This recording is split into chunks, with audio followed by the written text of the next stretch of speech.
할렐루야, 사랑하는 성도 여러분, 12월 13일 수요일 아까베 시간이 돌아왔습니다. 오늘 함께 보실 말씀은 욥기 36장 1절에서 25절입니다. 오늘 본문은 욥에게 조언을 하고 있는 엘리후가 자신을 소개하는 내용으로 시작하고 있습니다. 2절과 3절을 보시면 나를 잠깐 용납하라. 내가 그대에게 보이리니 이는 내가 하나님을 위하여 아직도 할 말이 있음이라. 내가 먼 데서 지식을 얻고 나를 지으신 이에게 의를 돌려보내리라. 네, 그는 참 겸손해 보입니다.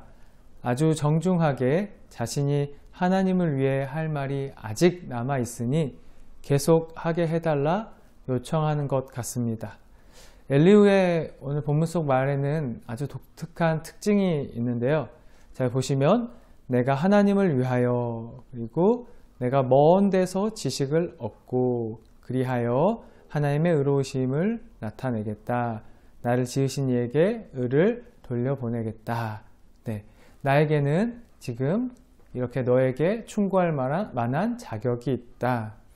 왜 그렇습니까? 난 지금 하나님께로부터 지식을 얻은 자, 하나님에 대해서 잘 알고 있는 자이기 때문에 당연히 너에게 이런 조언을 할 수 있다. 귀 기울여 들어보거라 라고 얘기하는 것입니다. 자, 4절을 한번 보겠습니다. 진실로 내 말은 거짓이 아니라 온전한 지식을 가진 이가 그대와 함께 있느니라. 네, 어떻습니까? 아주 직접적으로 자기 자신을 온전한 지식을 가지니, 내가 온전한 지식을 가졌다. 곧 하나님의 지혜로 가득 차 있다 라고까지 말하고 있습니다. 듣기에 좀 어떠십니까? 조금 불편하지 않으십니까? 실제로 우리 주변에 누군가가 이렇게 자신감에 차서 말을 건넸다고 생각해 봅시다. 아마도 우리는 그런 사람을 본능적으로 경계하거나 또 의심하며 마음이 편치 않을 것입니다. 이렇게까지 자신감과 확신에 찬 엘리후의 말을 계속 살펴보면은 5절에서 7절은 하나님은 선악을 심판하신다. 그리고 의인을 왕으로 세우시는 분이시다. 이어지는 8절에서 16절 말씀을 살펴보면 내가 아는 하나님은 하나님께서는 악한 자들에게 징계를 내리심으로 그들이 회개할 수 있도록 하신다. 그렇게 해서 순종할 때 복을 주시고 여전히 불순종하면은 하나님께 버림을 받게 될 것이다 라고 말하고 있습니다.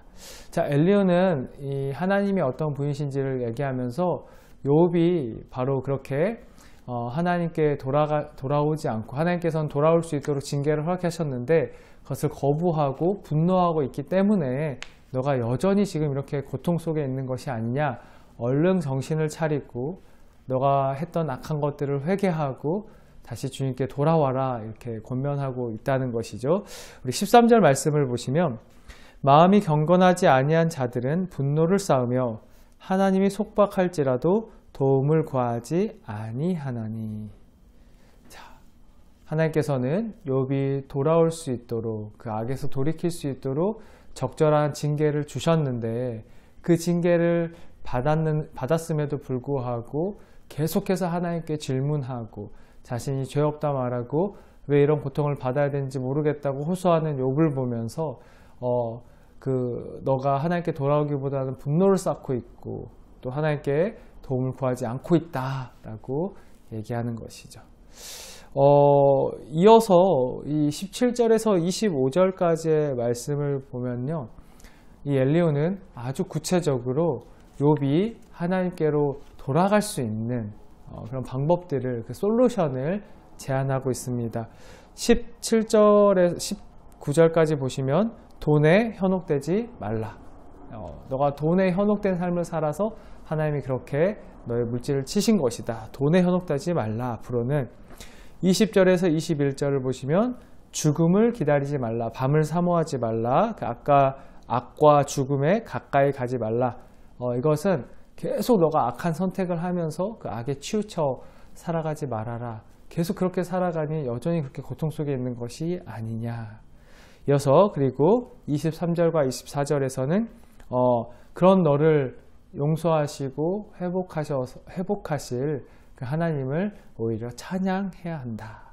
마지막 25절로 가시면 하나님, 그 먼 데서도 그 행하시는 하나님이 보이지 않냐. 그 하나님을 바라보아라. 하나님을 바라보고 하나님께 회개하고 하나님께 도움을 구하.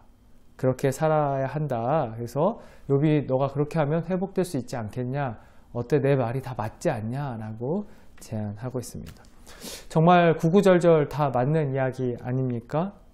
그런데 이 엘리후의 이런 솔루션, 충고를 어디서 많이 들어보지 않았습니까? 네, 그렇습니다. 우리가 앞에서 살펴본 그 욥의 세 친구들의 말과 너무나 비슷하죠. 같은 논리입니다. 사실상 권선징악. 네, 착한 일을 행한 자에게 복을 받고 악한 일을 행한 자가 그렇게 벌을 받는. 근데 너가 벌을 받은 것을 보니 너는 악한 사람이다. 이 논리가 변함이 없죠. 그리고 두 번째는 자기 자신이 하나님 편에 서 있다는 확신. 나는 의롭다. 나는 올바르다. 난 너에게 충고를 건넬 만한 자격이 있고 나는 온전한 지식을 가졌다. 그러니 내 말을 들어야 한다.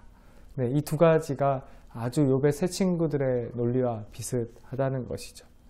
정중하게 내가 하나님의 말씀 더 할 수 있도록 요청하며 시작했지만 결국 그 엘리후도 욥의 삶과 상황에 대한 이해, 공감보다는 그저 자기의 생각만을 쏟아내고 있는 모습입니다.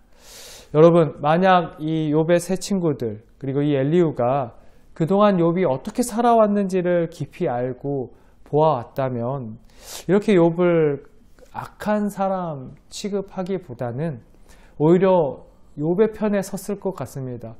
우리가 보기에도 욥은 참 선한 사람, 의로운 사람이었는데 하나님 도대체 욥에게 왜 이런 시련과 고난을 주시는 것입니까?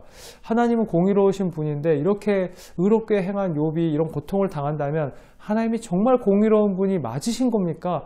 라고 같이 하나님께 그 욥의 의로움을 변호했을 것 같고 또 그 욥이 너무나도 큰 고통과 아픔 속에 있었기 때문에 그 고통과 아픔을 대신해서 호소하며 너무 이 욥이 당하는 고통이 크니 이 고통을 얼른 거두어 달라고 이렇게 하나님께 호소했을 것 같고 또 더 나아가서 욥이 다시 회복해서 정말 하나님의 자녀로 살아갈 수 있도록 중보 기도를 해 주었을 것 같습니다. 우리가 알고 있는 것처럼 욥의 행위가 정말 의롭고 멋진 삶을 살았기 때문입니다. 그러나 욥의 세 친구들처럼 이 엘리후도 욥이 어떻게 살아왔는지 이의 삶에 대해서는 전혀 고려하지 않은 채 그 욥이 당한 고통과 고난 그것을 징계, 하나님의 징계로 단언해버리고 확신한 가운데 욥이 회개하고 다시 그런 하나님께로 나아갈 것을 그런 일반적인 그런 권면을 하는데 머물렀다라는 것이죠. 말씀을 정리해 보겠습니다. 언뜻 보기에 엘리후의 말은 신학적으로 이상할 것이 하나 없는 정말 다 옳은 말들이었습니다. 그가 만일 죄와 악으로 물들어 살아가면서 하나님께로부터 돌아선 그런 악한 데 머물러 있던 사람들을 향해서 오늘 이 메시지를 쏟아내었다면 그는 참으로 위대한 하나님의 선지자와 같았을 수도 있었을 것입니다. 그러나 큰 고통 속에서 그 고통을 허락하신 하나님을 만나려 애쓰고 있고 힘겹게 주님께 붙어 있으려 했던 그런 그 욥에게 이 엘리후의 말은 다른 그 세 친구들의 말처럼 너무나 가혹하게 다가왔고 욥이 이 말로 인해서 위로를 받거나 힘을 얻거나 변화를 받을 수 없었습니다. 자, 왜 엘리후는 하나님에 대한 올바른 지식을 소유했으면서도 그 지식을 이렇게 잘못 사용하게 되었습니까? 네. 마치 자기 자신이 하나님을 다 알고 있는 것처럼 그렇게 그 교만함을 가지고 살았기 때문입니다. 사랑하는 성도 여러분, 하나님은 공의와 사랑의 하나님이십니다.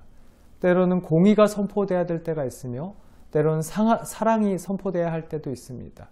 우리는 그것을 다 알 수 없기 때문에 겸손하게 상황과 환경에 맞는 적절한 언어로 사람들과 대화하며 때로는 정말로 징계의 메시지를 내야 할 때도 있지만 때로는 위로와 새 힘을 주는 메시지를 내야 할 때도 있는 것입니다.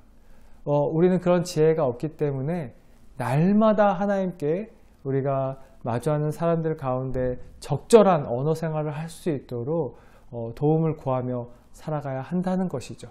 이것이 오늘 이 36장 말씀을 통해서, 이 엘리후의 말을 통해서 성경이 우리에게 주는 교훈입니다. 마치 하나님을 다 알고 있는 것처럼 그렇게 남에 대해서 함부로 성급한 언어 생활하는 것이 아니라 날마다 겸손하게 그 상황과 때에 알맞은 말을 할 수 있도록 그 지혜를 구하며 살아가는 것, 저와 여러분의 하루의 그 인생의 모습들이 될 수 있기를 간절히 소망합니다. 네, 함께 기도하겠습니다. 하나님, 마치 하나님에 대해 다 알고 있다는 착각이 교만이 되어 비통함 속에 있던 한 영혼을 괴롭히는 엘리후의 말에 대해 살펴보았습니다. 하나님을 다 알고 있고 내가 아는 하나님만이 다 맞다라는 착각으로 살아가지 않게 하시고 날마다 하나님의 깊은 뜻을 구하며 알아감으로 생명 넘치는 언어 생활 할 수 있도록 인도하여 주옵소서. 예수 그리스도의 이름으로 기도합니다. 아멘. 네, 오늘 하루도 주님 앞에 겸손히 엎드리는 하루가 될 수 있기를 소망합니다. 내일 아까베 시간에 뵙겠습니다.